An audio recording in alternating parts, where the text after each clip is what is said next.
Boa noite, bom dia e boa tarde para todas as pessoas que estão vendo e que verão este vídeo.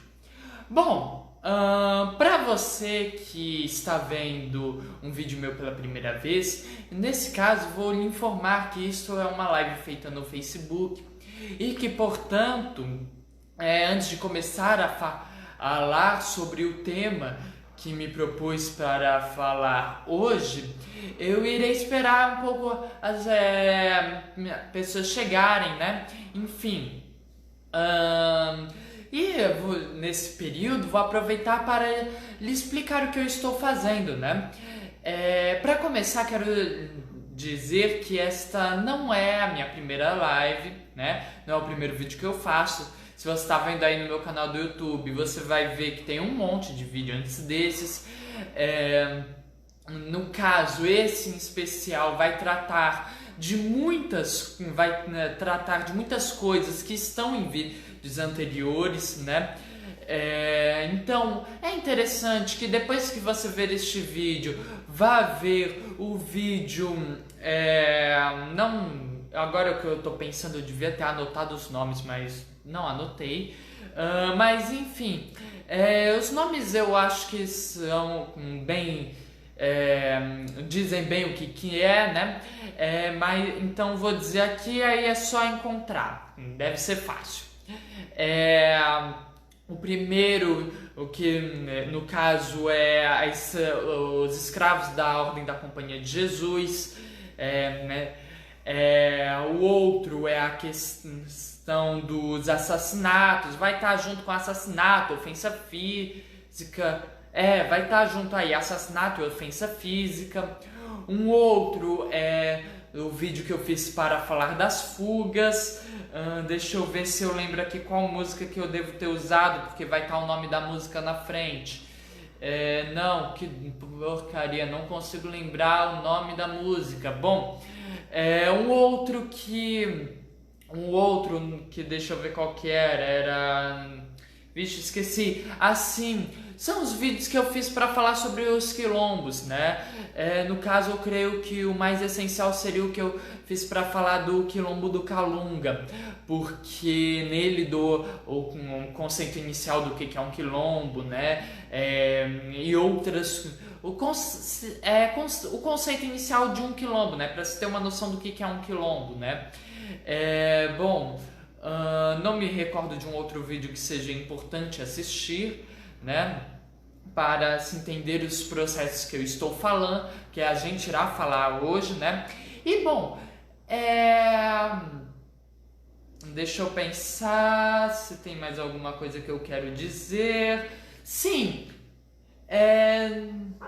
no caso, o vídeo de hoje a gente não vai utilizar música, né? Você que vai ver esse vídeo e que depois que terminar isso vai ir lá ver os outros vídeos, né, que eu fiz e que eu citei, e né, especialmente os que eu citei, você vai notar que eu utilizo muito músicas, né? Mas nesse vídeo, infelizmente, não vou utilizar músicas por uma razão bem simples. Eu não consegui pensar em nenhuma que se encaixasse de uma maneira ideal para o contexto que a gente vai trabalhar, porque essa revolta, no caso, foi uma revolta muito única, né? Então acaba que eu, pelo menos, não consegui me recordar de uma música em que ela se encaixasse, né? Nos vídeos que eu faço, eu não necessariamente uso uma música falando daquilo, né? Por exemplo, o que eu usei para falar do Quilombo do Calunga, se eu não me engano, foi uma música chamada foi a música chamada Kikyo de Amanheceu, né? Uma coisa assim, um nome. E no caso não fala sobre o Quilombo do Calunga, mas os elementos que a música contém se encaixam com os elementos da história do Quilombo do Calunga, né? Um exemplo. E no caso eu gosto de utilizar as músicas não só porque eu acho que deixa mais legal, né? mas também porque a música é a forma de transmissão é a forma como nós capoeiristas transmitimos nossa história. E também tendo em mente que a capoeira tem muito da cultura africana, né? Herdou muito das culturas africanas. Então eu acho importante porque dentro das culturas africanas a música é uma coisa importante.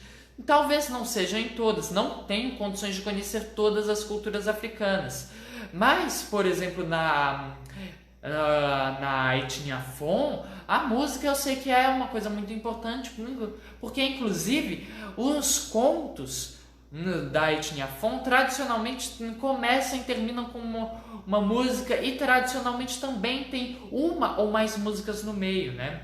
Então, pensando nisso que eu trago essas músicas. Bom, já deram aqui mais ou menos 5 minutos desde que eu comecei, né? Então eu não sei se eu já posso começar a falar da revolta do Engenho de Santana, né? Por favor, me digam se é interessante eu começar agora. Enquanto ninguém me diz, eu vou procurar aqui um texto, uma passagem que eu acho interessante de utilizar para começar, mas que eu acabei fechando o texto, então ela meio que se perdeu. Posso? Ok, então só vou encontrar aqui a passagem e vou começar.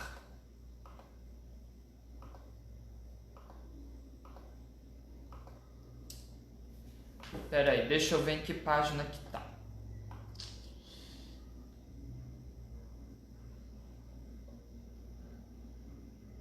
Aqui, achei.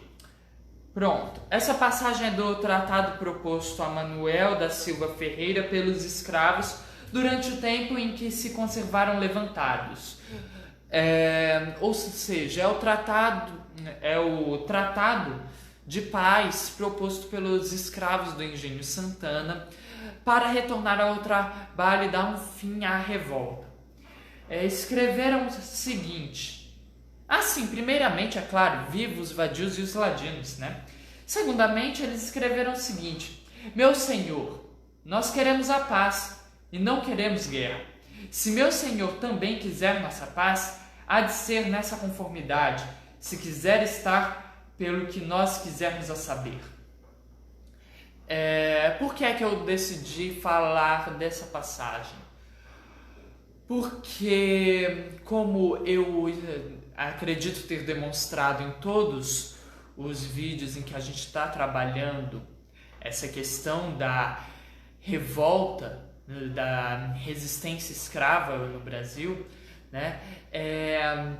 Eu acho que eu deixei bem claro que a violência foi uma coisa constante. E para deixar bem claro, não foi violência apenas por parte dos escravos. Foi violência muito mais, inclusive na minha opinião, por parte dos senhores de escravos, por parte dos feitores, dos capatazes, do governo e da sociedade, né? E justamente a revolta do Engenho de Santana começa com violência, né? O que acontece? Para a gente entender como essa revolta começou, a gente tem que começar lá na fundação do Engenho de Santana, né? Porque eu acho que sempre é interessante que a gente saiba o começo das coisas. A gente só tem uma dimensão real de todos os fatos se a gente tem a dimensão desde o início, né? O Engenho de Santana, no caso, ele se localizava em Ilhéus. Ele foi fundado no século XVI. E em algum momento, mais especificamente no século XVII, século XVI é entre 1501 e 1600, e século XVII é entre 1601 e 1700, né? No século XVII, os jesuítas recebem o engenho por herança. E, bom, sendo uma fazenda dos jesuítas, né, sendo o engenho dos jesuítas, vai ter toda aquela condição especial que a gente já conversou aqui, né? E aí, sendo uma fazenda dos jesuítas, como a gente já comentou, ela foi confiscada pelo governo por uma medida do Marquês de Pombal, mais especificamente no ano de 1753. E no caso, aliás, não, desculpa, pulei uma coisa, né? Refletindo sobre a condição especial do Engenho de Santana, né? Como eu já disse, não era a organização dos jesuítas não era uma coisa uniforme. Cada local vai ter uma condição específica dele, né? Tem locais em que vão ser mais rígidas as regras, tem locais em que vão ser mais brandas. Tem administradores que vão ser mais rígidos, tem administradores que vão ser mais brandos. No caso, para vocês terem uma ideia do que é a condição dos escravizados do Engenho de Santana, no ano de 1753, o administrador da fazenda redigiu o seguinte, que os escravos trabalhavam menos de 5 horas por dia, que quando colocados em trabalhos muito pesados, eles reclamavam que eram mal alimentados, né? E o administrador escreveu de forma clara que ele escreveu o seguinte: ele não se atrevia mais a repreendê-los e muito menos a castigá-los, né? Então, o que acontece? A gente está falando de escravizados que foram escravizados, né, em uma liberdade muito grande, né, comparada a outros. Não se iludam, liberdade é uma coisa... Quando a gente fala de liberdade na escravidão brasileira, a gente tem que ter em mente sempre o seguinte, que é uma liberdade, mas é uma liberdade relativa. Os escravos, eles eles reconheciam coisas que eles entendiam como sendo direitos deles, né? Boa noite, Marisadeia. Eles, se algo era costumeiro, por exemplo, para esses escravos, eles não trabalhavam mais de 5 horas por dia, né? Era costume deles não trabalhar mais do que isso. E se o senhor, quando o senhor, no caso o administrador, queria que eles trabalhassem mais de 5 horas por dia, eles recusavam, eles se revoltavam. Então, consequentemente, sendo as fazendas dos jesuítas toda hora trocando de administrador, eles conseguiam manter esse costume e iam continuar mantendo, e nenhum administrador iria conseguir mudar isso. Só que aí no ano de 1770 o Marquês de Pombal confisca as propriedades dos jesuítas. Algumas vão acabar ficando para o governo, porque, como eu já disse, as fazendas, os bens dos jesuítas os jesuítas eram a ordem religiosa mais rica do Brasil, talvez a ordem religiosa mais rica das Américas. As fazendas as fazendas, engenhos, enfim, eram coisas assim inacreditáveis. Inclusive a quantidade de escravos que eles tinham era uma quantidade inacreditável, né? Então acaba que o governo vai meio que ser obrigado a ficar com algumas fazendas, com alguns escravos, porque isso na verdade não era o objetivo deles. O objetivo deles era vender tudo, mas acabou sendo obrigado a ficar, por exemplo, como ficaram com a fazenda de Santa Cruz. O Engenho de Santana não vai ser uma das fazendas públicas, vai ser uma fazenda vendida originalmente para, para o Manuel da Silva Ferreira. E o que esse Manuel vai fazer? Esse Manuel vai ampliar a produção, né? Na verdade, o engenho vai passar a abrigar mais 300 escravizados. E ele vai passar a produzir 1 tonelada de açúcar por trabalhador, né? Então, Manuel ampliou o engenho. E se ampliou o engenho mesmo, colocando mais escravos, com certeza a gente pode presumir que os escravos que estavam lá com os escravos lá dos jesuítas sentiram uma produção maior, né? Sentiram que estavam sendo obrigados a produzir mais.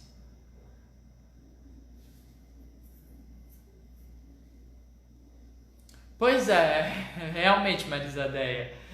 Os jesuítas a gente imagina como uma ordem mendicante que queria o bem para todo mundo, quando na verdade não era, né? Porque eles inclusive eram contra a escravidão indígena, mas defendiam a escravidão negra, né? O tanto que eles tinham escravos africanos, né? Bom, enfim, então eles com certeza a gente pode presumir, inclusive pelas coisas que eles pedem nesse tratado, que houve um aumento do trabalho deles. Só que o que acontece? Como eu disse, eles estavam acostumados com um regime completamente diferente. Então eles vão acabar não aceitando isso com o tempo, né? E aí, essa é a origem da revolta do Engenho de Santana. Mas o ponto inicial dela, né, vai ser o assassinato de um feitor, né, por volta do ano de 1789. O feitor ele vai ser assassinado. Pelo que deixa exposto no tratado, é muito possível que eles, sendo escravos dos jesuítas, tinham um tratamento mais brando com relação às punições. E os feitores, eles não tinham a mesma concepção dos jesuítas, né, de que errar é humano, por exemplo.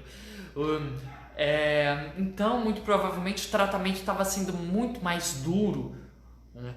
E aí, alguns dos escravos decidem matar o feitor, né? E aí, o que vai acontecer? Tendo matado o feitor, eles decidem que o melhor a fazer é fugir. Eles fogem para as matas, formam um quilombo, né? Não se sabe ao certo quantos participaram disso. Alguns dizem, em alguns relatos dizem que foram 50. Talvez a revolta tenha sido, talvez o assassinato do feitor e essa fuga tenham iniciado com 50. Mas o fato é que o engenho foi paralisado por 2 anos. Se ele foi paralisado por 2 anos, a gente tem e o cara trouxe 300 escravizados a mais, a gente consegue, eu imagino pelo menos, que a maior parte, se não todos, decidiram participar dessa revolta, porque viram que eles fugiram, não, né?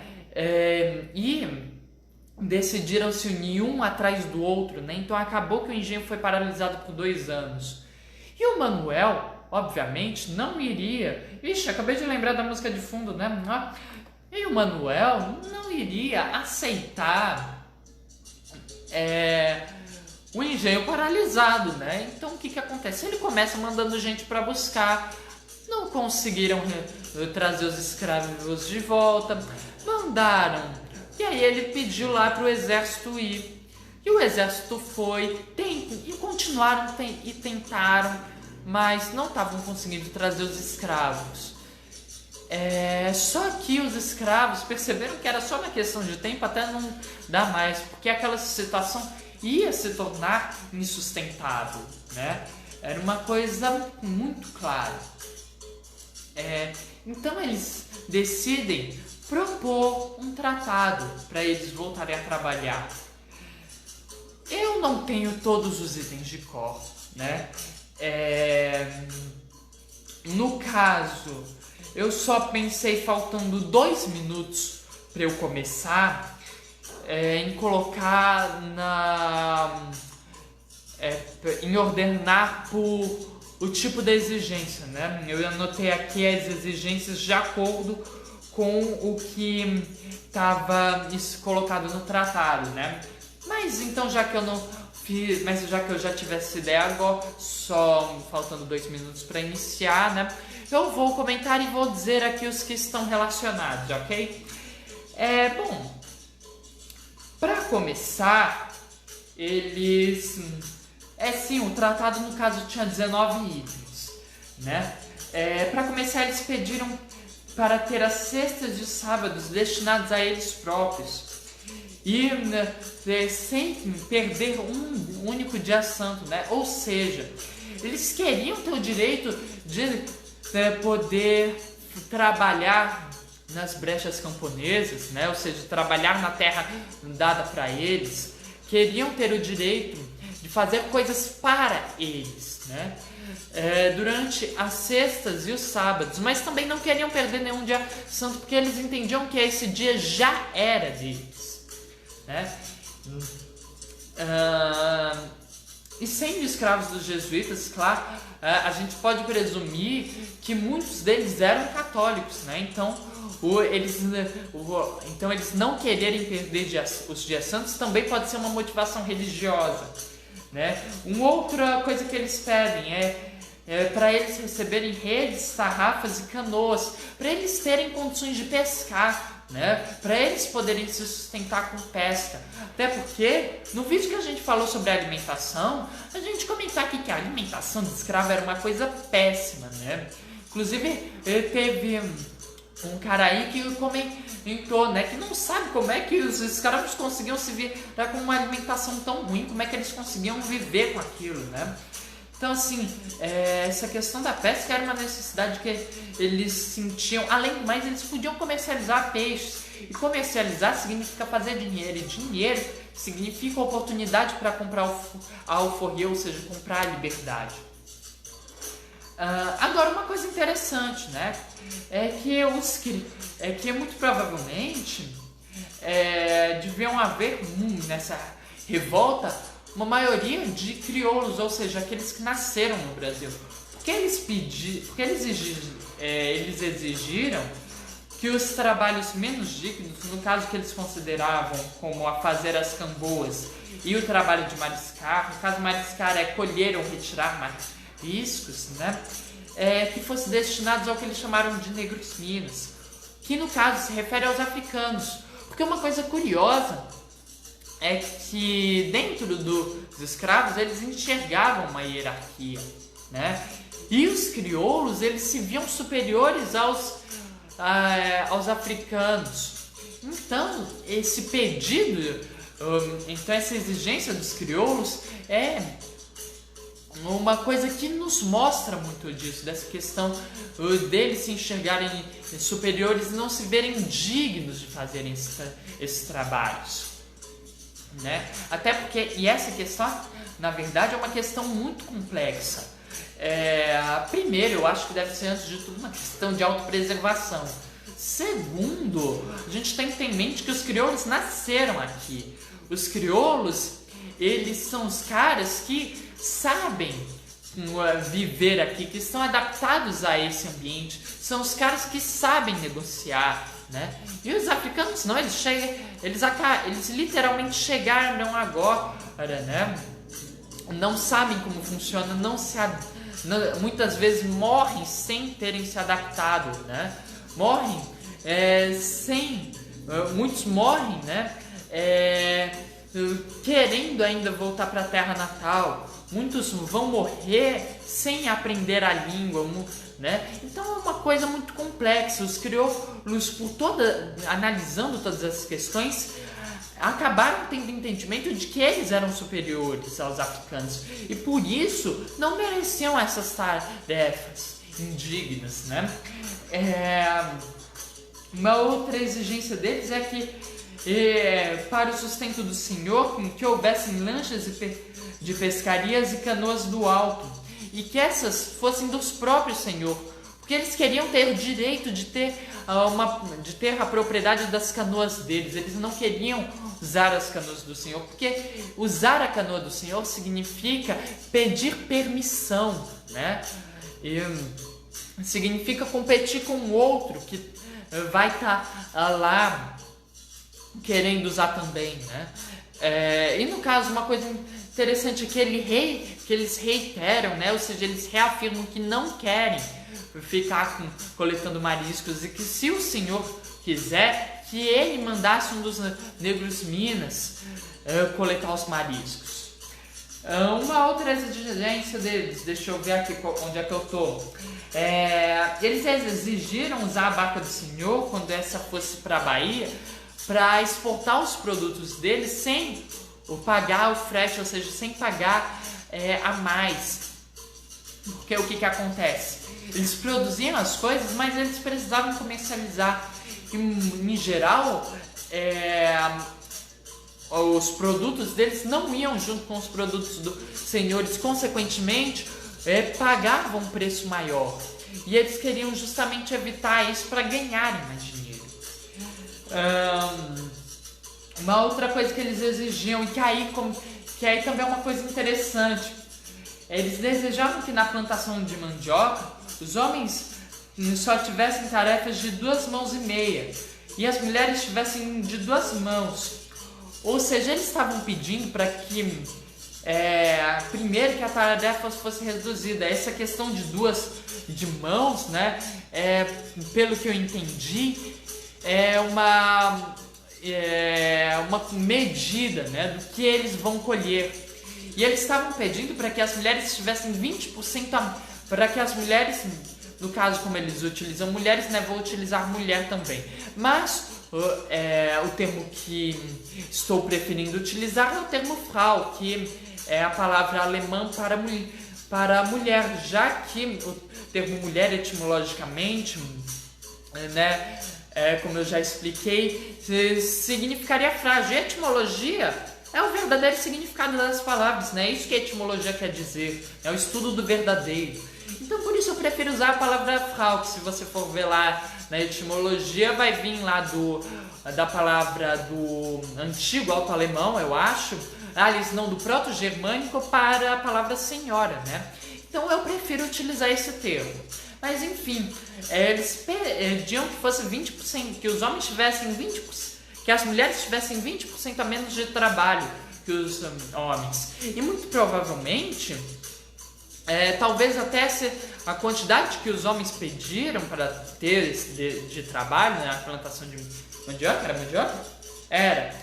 Fosse menor da que eles tinham, né? Não encontrei algo dizendo que era realmente que eles estavam pedindo para ter menos trabalho na plantação de mandioca. É mera suposição minha, para deixar claro. Deixa eu ver. Aqui, eles também pediram para que a tarefa de farinha fosse de 5 alqueires rasos e que fossem postos arrancadores o bastante para que fossem presos os tapetes. Eu não sei exatamente não tenho assim uma noção da produção de farinha, né? Mas o que eu imagino é que isso se refira à maneira como é a produção. Então eu não tenho como dizer realmente o que isso representa para eles, para o modo de produção. Comentando aqui um comentário da Marisadeia, né? Se estiver falando da questão da venda de produtos, sim, também para vender, e não apenas para comprar alforria, para comprar coisas que eles queiram, mas também, muito provavelmente, para pagar para os senhores aquilo que eles devem, né?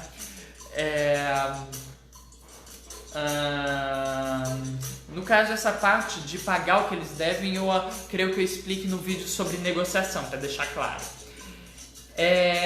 Bom, eles também exigiram que a tarefa de canoa fosse de 5 mãos e não de 6. E que houvesse 10... cana. Exigiram que a tarefa de cana fosse de 5 mãos e não de 6, e que houvesse 10 canos por freixe. Essa parte das 10 canos por freixe é novamente uma questão de produção, eu não sei lhes informar direito o que realmente representa para eles.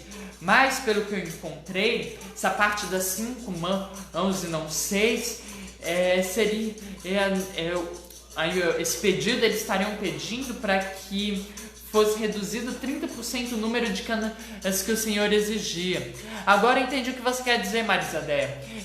Muito provavelmente por isso mesmo. Era para não ter de pagar por usar a canoa do senhor. Era muito provavelmente por isso. Realmente, eu não pensei nisso. Obrigado pelo comentário. Bom, eles pediram também que no barco houvesse 4 varas e um leme no leme. E que o do leme deveria puxar muito para os outros, Sinceramente, isso não faz o menor sentido para mim. Eu não consigo entender o que isso quer dizer. Se alguém conseguir entender, por favor, comente aí nos comentários, né? Que eu realmente agradeço. Porque muito provavelmente talvez isso tenha alguma coisa a ver com navegação e eu não entendo de navegação. Eles também exigiram que a madeira que fosse serrada com a serra de mão embaixo deveria ser serrada 3 vezes e a que fosse serrada em cima, uma. Isso aqui é mais uma vez uma coisa relacionada à produção, né? É uma coisa interessante dessa questão da produção, é que isso demonstra que os escravos, eles não faziam apenas o que eles mandavam, eles entendiam a produção, né? Isso é uma coisa muito interessante. O que eles querem dizer com isso aqui, eu também não sei, não vou mentir, né? Se alguém souber, por favor, comente também. Uma outra coisa que eles desejavam era que para cada medida, em relação a esse corte da madeira, houvesse um cortador e um carregador, né? Novamente uma questão da produção, talvez uma questão de diminuir o trabalho para eles. Eles escreveram, e agora uma coisa muito interessante, que realmente uma questão muito importante, e que é o seguinte: eles falaram que eles não iam aceitar os feitores de lá, os feitores que o Senhor tinha colocado, que fossem escolhidos outros, e que esses outros tinham que ser aceitos pelos escravos, porque senão eles deveriam ser escolhidos outros de novo, né? Isso é uma coisa muito importante, e porque o feitor é o cara que está lá para vigiar os escravos, é o cara que está lá para castigar quando necessário, né? E é o cara que está lá para supervisionar tudo. Então, isso daí eu entendo como sendo uma herança completa da relação que eles tinham com os jesuítas, né? Porque com os jesuítas o tratamento era muito mais grande. Deixa eu ver aqui o que mais tem. Sim, eles pediam que na moenda houvesse 4 moedeiras, 2 guindas e uma carcanha. Novamente questão da produção, né? Coisa que não posso dar mais detalhes do que representava no contexto deles, porque eu não tenho conhecimento suficiente para dizer o que tudo isso representa. Eles queriam que em cada caldeira tivesse botador de fogo, e em cada terno de faixas tivesse o botador de fogo também. E além disso, que no sábado deveria ter remediavelmente peja no engenho. Não descobri o que isso quer dizer também. Eles também desejavam o que eles escreveram como martinheiros, mas talvez fossem marinheiros. Eles desejavam que os martinheiros das lanchas tinham de ter, além da camisa do baeta, um gimão de baeta e as outras vestimentas necessárias. Uma coisa que revela uma noção de que eles têm de precariedade de vestimentas, né? Que é uma coisa muito real, como eu já disse aqui várias vezes. Eles escreveram também que o canavial de Jabiru iria ser aproveitado pela última vez, porque eles não iriam mais ficar trabalhando com a cana no meio dos mangues, né? Muito provavelmente porque deve ser um trabalho muito difícil. Além disso, eles exigiram poder plantar arroz no brejo em que desejassem e sem que eles precisassem pedir licença, né? Isso aqui é a chamada brecha camponesa, né? Ou seja,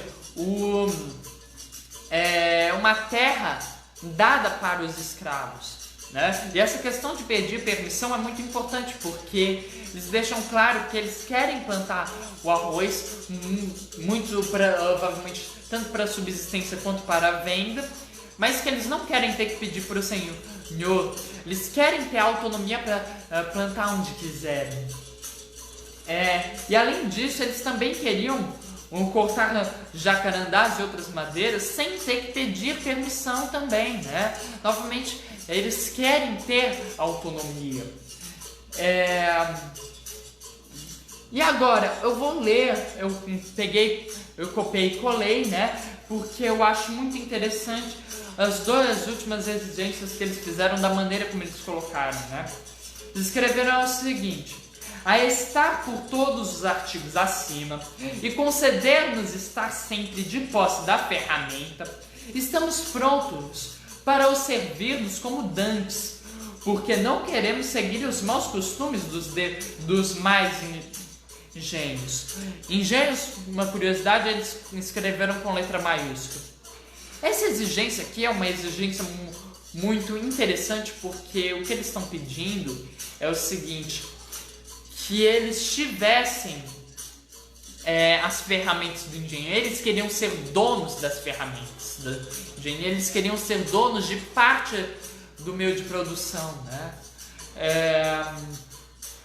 E a última exigência deles foi o seguinte: poderemos brincar, folgar, vírgula, e cantar em todos os tempos que quisermos, sem que nos impeça e nem seja preciso licença.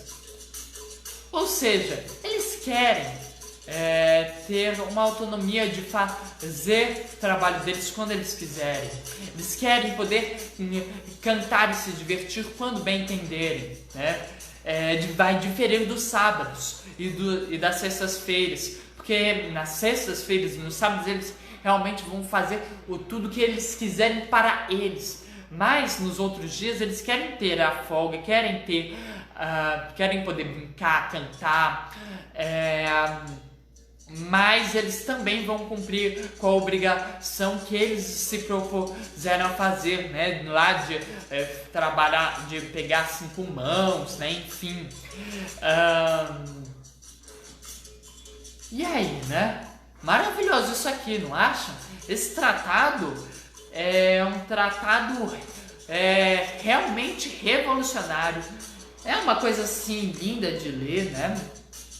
É linda de ler, principalmente para quem quer ter uma noção da história, quer ter uma noção da participação dos escravos como agentes históricos, né? Porque antigamente os escravos eram apenas pessoas que construíram as coisas, né? São apenas as pessoas que estavam lá para servir, não faziam nada, né? Que é uma posição tão ruim quanto os indígenas, para deixar claro, porque os indígenas também, até pouco tempo atrás, não eram vistos como agentes históricos, eram só vistos como agentes passivos que aceitavam tudo que acontecia, para deixar bem claro, né? E só agora está começando a mudar essa visão. Então, assim, é uma coisa muito bonita de ver, né? Porque você vê os escravos tendo uma noção do que eles entendem como direito, tendo uma noção de qual... Já vou falar aqui. Tendo uma noção do que eles têm desejos e tendo uma noção de como a produção funciona. O que é mais incrível de tudo. Porque a gente está no ano... Deixa eu ver aqui... isso aqui foi começou em 1789, terminou 2 anos depois, então deve ter sido mais ou menos 1791. A gente está mais em 1791, né, século XVIII. Sabe quando foi que as pessoas começaram a ter uma noção de que estavam... sabe quando as pessoas perceberam que não tinham mais noção do que estavam produzindo, não tinham mais noção dos meios de produção, estavam completamente perdidos, não tinham mais esse poder sobre os meios de produção, o poder que os escravos estavam exigindo? Foi no ano de... Deixa eu ver se está aqui... foi mais ou menos no ano de 1847, quando o Manifesto Comunista foi feito, né? O comunismo foi essa noção comunista foi o Karl Marx percebeu justamente essa alienação do trabalho, que as pessoas não tinham noção do que produziam, dos meios de produção, né? E isso foi no século XIX, né? E esses escravos já tinham essa noção bem antes disso, né? Então, uma coisa assim que realmente, falando aqui pra vocês, eu tô quase chorando de alegria, porque eu particularmente acho maravilhoso isso. Bom, então tá tudo as mil maravilhas, né?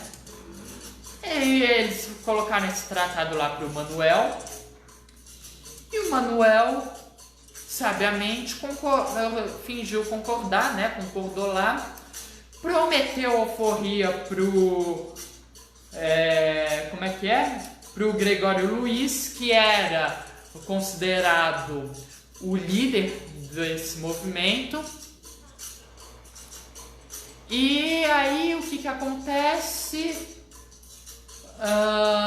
O Manuel, ele decidiu não cumprir, porque afinal de contas, como um bom senhor de escravos, como é que ele podia aceitar autonomia para escravos com autonomia, né? Então ele fingiu cumprir, não cumpriu e prendeu o Gregório, e depois ele vendeu 15 outros que deviam estar junto com o Gregório na liderança, e esses 15 foram parar lá no Maranhão, né?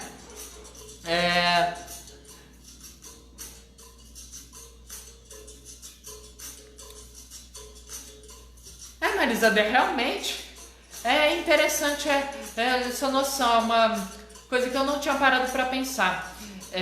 Não sei se os escravos eles tinham um contato com as obras dos jesuítas, né? Não sei até onde é a educação que os jesuítas davam para os escravos, né? O certo é que com certeza era melhor que a educação que todos os outros escravos do Brasil recebiam, né? Mas realmente tem certas semelhanças com as demandas do iluminismo, que são do século XVIII, né? Então,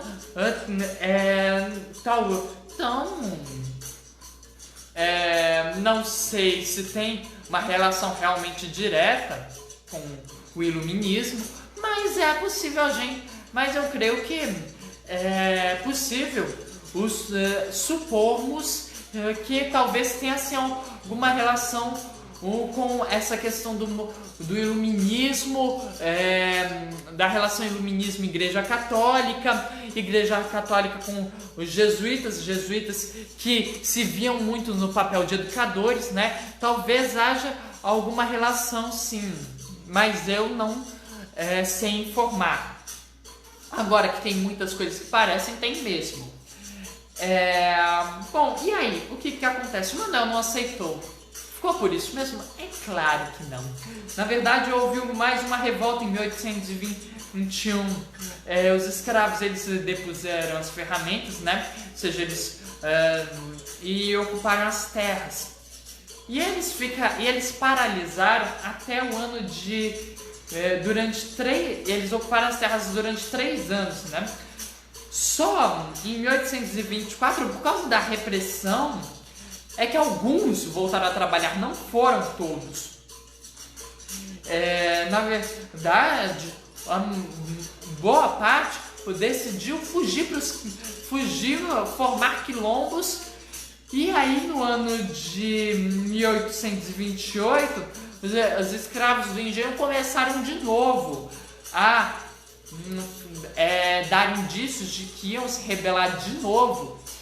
E aí foram reprimidos novamente, assim como os quilombos, enfim, né?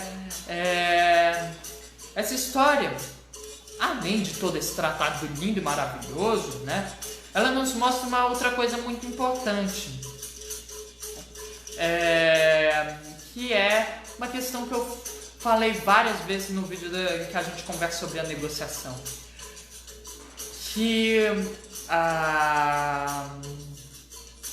como é que é? Já vou lembrar aqui. Sim, que essa negociação porque essas questões de negociações foram uma guerra, de certa forma. Foram uma guerra em que os senhores faziam o máximo possível, né, para conseguir manter os escravos sob controle, fazer eles produzirem mais. E os escravos para manter os direitos deles, para ampliar eles, né?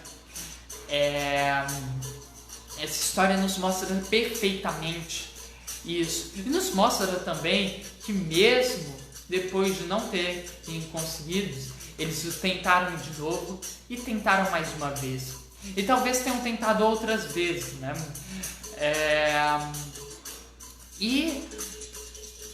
Bom, por hoje é só, pessoal. Até a próxima semana, no qual falaremos sobre alguma coisa que eu não lembro agora o que é, mas eu creio que a gente vai começar a falar da... Peraí, deixa eu refazer aqui o pensamento. Sim, eu creio que a gente vai começar a trabalhar, a gente vai dar uma saída rápida de todo esse contexto, porque a gente vai entrar no século XIX. E o século XIX foi um século que muda muita coisa, né? Porque a gente tem a chegada da família real, o Brasil perde o status de colônia, aí logo depois é feita a independência, né? É proclamado o império, e no mesmo século é proclamada a república. Então assim, o século XIX é o século mais, de certa forma, mais transformador e menos transformador no Brasil, porque o Brasil literalmente mudou de colônia para Reino Unido, colônia, Reino Unido, Império e República. E também teve um período ditatorial, né?